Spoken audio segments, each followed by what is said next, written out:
at one point we had like 20 people all around the world working all together. It was pretty wild. And setting up Asana made it possible. And so what I do is I'll create a project. It'll be a bunch of different tasks. And then I can just basically assign a task to everyone and it gets done. And I essentially become a project manager. And that's what you're going to be doing, I think, as an entrepreneur, is you're going to be a project manager, right? You're essentially going to manage projects unless you get someone else to manage the projects for you, in which case you're just going to be managing people all day. With Asana, you become like a project manager on steroids. Go on LinkedIn and find like your dream company to be.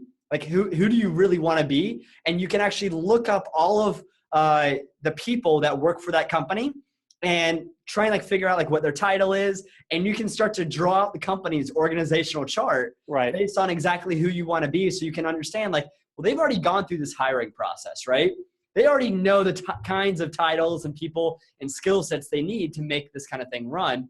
Like, let's say it's customer support. Don't just like straight off the gate, hire somebody for customer support.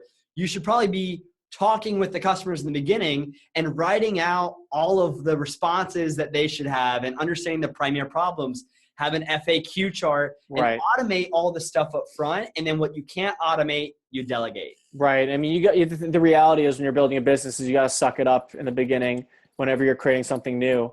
And, you know, let's just say you start getting customer inquiries. Like I managed it through Gmail.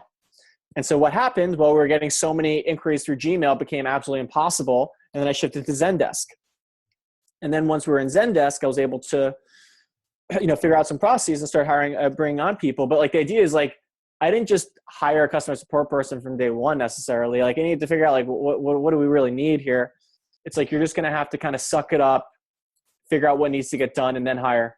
Tomorrow, you're going to be, you know, hiring your first team member. Who do you feel like is the first person that you should bring onto a team? Create that organizational chart like we discussed. And in the beginning, they're probably going to be doing everything, right? They're going to be the whole organization. And then you can figure out like, where am I spending most of my time doing $10 tasks? And this concept of $10 tasks, like that's where you want to start.